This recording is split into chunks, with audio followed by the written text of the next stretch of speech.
Dan Williams, Survive Outdoors. As promised, for all my hunting guys and gals out there, we're doing deer tracking. We're going to talk about, I have top 11 ways to help you recover your downed big game animal. It doesn't have to be whitetail, mule deer, elk, moose. So that's going to be based on 45 years of experience in the field, my father teaching me, and we're going to go after it right now.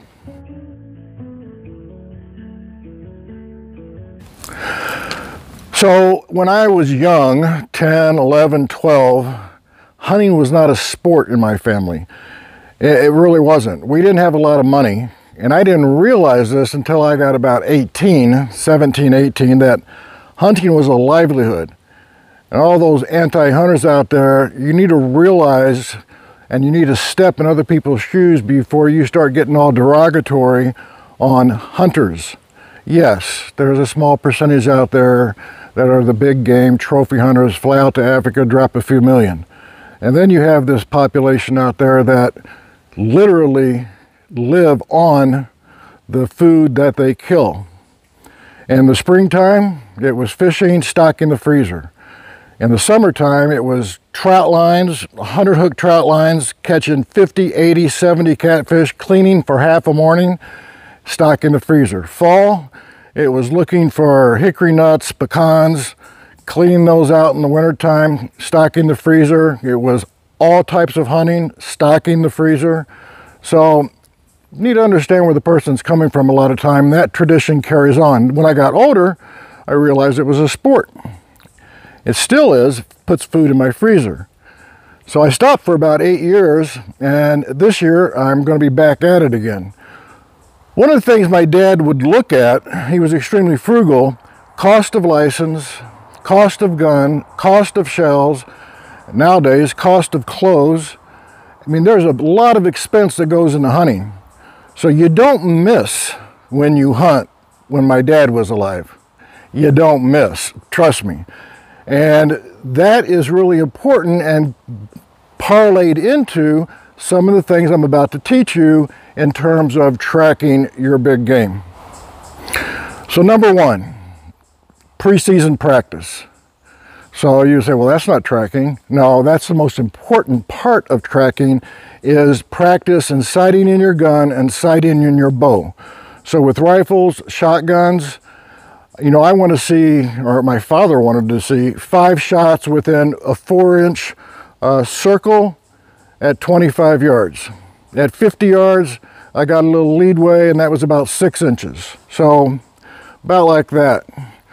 And if you didn't get it, then you do it again, and then you do it again. So pretty important is preseason practice. No matter what implement you're shooting with, it's imperative, because then you're going to decrease the amount of time you have in tracking your deer. Observe the shot.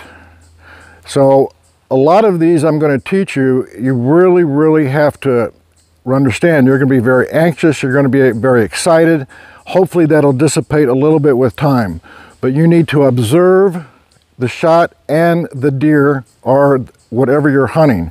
And when I say observe, I want you to watch that behavior of that animal immediately after you shoot. So you need to know where it goes and you need to mark it. I don't mean when I come over to your stand and go, well, where did it go in? You're going to say, well, it went into the woods behind that, from the maple to that oak, and that's about 12 feet apart. No. What, between the maple and the oak, you got 12 feet. I want to know what leaf it crossed over, what weed at that point. You need to know exactly where that animal went in at. You need to mark that. So that's number one. You didn't know what the animal did after the shot. Did it collapse immediately?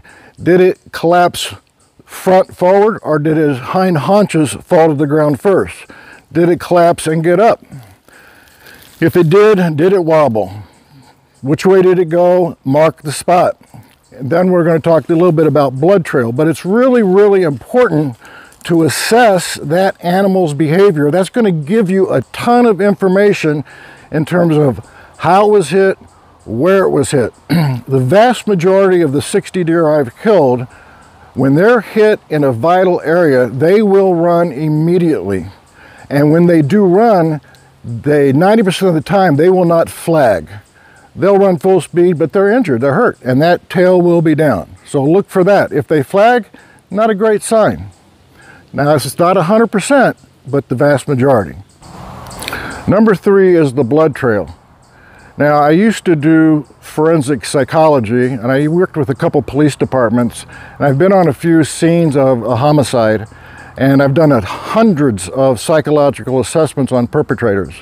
And it is no different. You have a crime scene, basically. You've shot a deer, you have a blood trail, and you need to inspect everything. When I'm doing an assessment on someone, I want to know what shoes they're wearing, what watch they're wearing, how they're sitting, is there any anxiety? I'm looking at everything, because everything is important when you're assessing someone, all the way down to the finest detail. Are they complimentary? On and on and on. Same thing with deer. When you shoot a deer, you're going to look at the blood trail, and you need to look for everything. You're going to look for not only blood on the trail, but you need to back up and look at about 3 to 4, about 2 feet high, 3 feet high, look on the bushes, and you're going to look for the kind of blood. And that's not always reliable. I got people out there on YouTube, well, this is arterial and this is venous.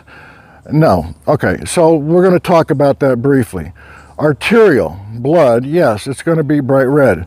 Venous, 90% of the time, that shell, that slug, that rifle slug or shotgun slug or bow is going through the body of the deer, and you're going to get venous and arterial mixed. The significance is there is truth to the fact that you get bubbles and a most lighter pink blood through lungs. You get bright red blood through most everything else, and you can get a greenish, bile-ish color through the intestines or liver. Those 3 are really pretty true consistently. And when you're looking for a blood trail, it can be the tiniest bit of blood. It could be the size of a pinhead. So you need to go slow. And this is the time you're learning, because you tracking that deer, your first deer, for example, that is going into your memory banks for the next year and the next year and the next year, and you're going to learn what you're going to do and how you're going to take that knowledge down the road. So enjoy this moment. Don't rush in, oh, blood, there's blood, there's blood, I'm going to go on down and look. No, that is not a wise move. Just take your time. There's no rush here, all right? So the question then is, do you wait for 30 minutes to an hour, or do you not wait? And how do you make that decision? Well, one of those decisions is going to be made with the weather. If it's raining, you're not waiting. You have to go now. And obviously it depends on how hard it's raining. So blood trail is important. It's going to give you a lot of feedback. And you're going to look at, when you look at the blood trail, is the deer dragging one leg? You should be able to know that by looking at the trail when you follow your blood trail. And you're going to know, was the deer hit high, especially if they're going through the woods. So all of those factors are really important. Obviously, if you're in a field and you have maybe 6 inches of growth, you're not going to get that feedback. All right, so trailing your deer, toilet paper. Yeah, I know. Did the hunter make a noise, or did he actually in the woods? So you're going to use this for the obvious reasons, but you always take this with you on your hunt. This is what I use. Some people don't use it. They use some tape or fluorescent rags. But I like this. When it rains, it's gone, and it doesn't hurt the environment. So let's just say that a deer ran through here. You can look down here close. So right on the other side of this wild raspberry bush, you're going to see in here that these leaves are somewhat askew, and here you have an open spot. Now, why are they? Did I just shoot a deer? Well, no, but I dragged a very small log through here, so you can see how this is open. But there's got to be, it could have been a squirrel. So you have to have consistency with this down further. So if we get up and look down further and we look ahead over these red raspberries right up there, you're going to see a head where it really scraped, and we have open earth up there. right up about where that, I think that's a walnut or a hickory nut, right up about, no, it's neither. It's called bad eyes, right in here. So what I'll do from the first spot of blood is I'm putting some tissue down. And let's hope it's not raining hard, because then it's not going to last long, and that's when you're going to do better if you have a cloth or something that's bright. So I will mark my blood trail for as long as I can with tissue. Sometimes I have to get down on my hands and knees, and I'm telling you, for 10 minutes to find the next spot of blood. So it's really important to take your time. It's taken me 10 minutes to go 6 feet sometime, especially as the blood starts dissipating. Especially if you push the deer hard because of rain, that blood may start dissipating quicker, depends on where it's hit. So those are really some important aspects when you're tracking your deer. So you're going to put this down. Now let's go into a bad case scenario. You run out of blood. What are you going to do at that point? So no blood, you've taken your time, you've done all the right things. Go back to your last mark of tissue, and you're going to start circling 2 feet, and then 2 feet wider, and 2 feet wider to find out what direction that deer may have traveled in. And let's say that fails. Then go back and start over and assess the whole territory and look ahead. That deer is going to want to bed down in a very brushy area, a wood pile, a valley. It's going to bed down. Now there's been, I hear some hunters say, oh, they're always going to run in the downwind or away from the wind. So I have never seen, the deer's been hit hard. I've never seen any evidence of that deer running into the wind or downwind. I haven't seen that at all. Since we're on this topic, I wanted to talk about, can you tell the buck from the doe? There's all kinds of thoughts about this. Some people feel that a buck track, you're going to see the dew claws, and a doe you won't. No. You can if you have a consistent type of soil, a sandy soil, then you're going to see dew claws in all the deer. So it depends on how moist the area is. Some people say, well, the bucks are going to be out, if you draw a line, the bucks' hooves are going to be more lateral. They're going to be pointing outwards. No. The most consistent thing that I found, a 3-year-old doe, their front hooves and hind hooves are about the same length. A 3-year-old buck onwards, those front hooves are consistently going to be bigger than their rear hooves. And that is one of the most consistent ways that I've found in terms of determining a buck versus a doe. So, do you have a lot of chiefs or a lot of Indians in the field hunting with you? If you got a lot of chiefs in the field, leave them at home. Be really polite. Tell them to go sit down by the campfire or something. You don't need them. You don't want people walking in front of you when you're tracking your deer. So you want people that understand, that have this, hopefully the same knowledge base as you, and that don't run ahead of you and start stomping on this trail that this deer just went down. So remember that. I mean, this is important. You spent all year waiting for this. You spent a lot of money waiting for this. So, don't have other people push you faster than you want to go. When you track your animal, always bring your gun or a bow with you loaded. Don't assume it's going to be a good kill. Bring it with you. So that's clearly important and somewhat of a no-brainer, but you wouldn't believe the amount of times I've seen people go and have it unloaded, they're all excited, and they lose their animal. Hydrogen peroxide.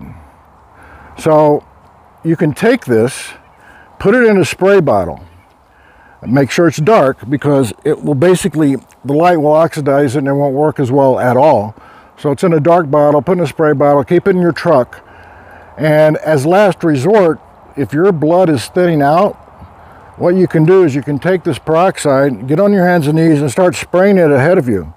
And if it hits blood, it'll foam up, and you've used peroxide before, I'm sure, right? Seeing how it foams up on your wound? So, same thing with blood from a deer or any animal. You can spray that and it will foam up, turn really white, and you'll find your blood. So, nice little trick you can use in the field, peroxide.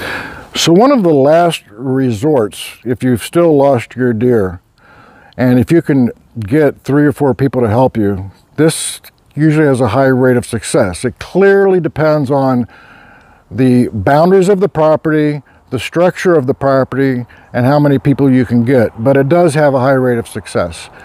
So you get 3 or 4 people and you do a drive. So you have your 3 or 4 people at one end of the property, dressed in fluorescent orange, or if you're in bow season, obviously they don't have to be. And then you're going to set up 250, 500 yards, quarter of a mile, half a mile down the way. And especially this works really, really good in narrow or even square, 40-acre square. And sometimes this works where they'll push the deer towards you and you're going to finally get that final fatal shot and get your deer. So that's really a wise move at the very end, last resort kind of a deal. And then obviously dogs too.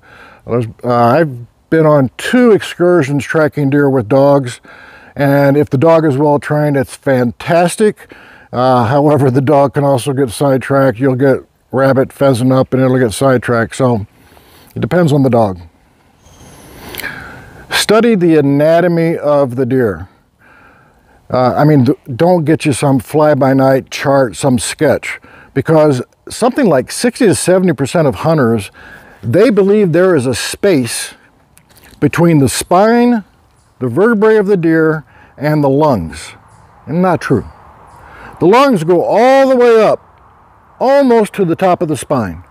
So you may think you hit high, but that could be a very good lung shot. So really study the anatomy, and so you know where you're going to hit, and you're going to know what color that blood is. And if you hit back on above in its hindquarter area, you're going to have a very, very dark blood, but a lot of times that's going to bleed out really quickly. And you're not bleed out really quickly, you're going to lose blood very quickly. It's just going to be the opposite, and that's really not a good shot. If you hit close to the spine and you see the deer drop, it doesn't necessarily mean it's a spinal shot. So what will happen is the ballistic trauma of the shot stuns the deer, goes to the ground, and will get back up and run. If it is a true spinal shot, the deer is not getting up and running, okay? So you're looking at the highest quality of shots are heart, lung, that area. You're also looking at the neck shot, if it's close. That's a very, very good shot, but you got to be really, really dead center on that area. So that is a good shot. And then, you know, you can get lucky. If you hit on back by the hindquarters, you have the femoral artery that runs back there. So study the anatomy of the deer. Know it very well. In closure, guys, have a good time. Be safe. It's ridiculous injuries. It's being greedy and trying to get more than you need or want that gives us hunters a bad reputation. Be respectful of people's property. Pick up your hauls. Think about all that. It's really important. Let's keep the tradition alive and keep it well maintained, guys. All right? We need that. So keep your eyes on the horizon, your face to the wind. I'll see you next time you're heading out west with me. So stay tuned for those videos.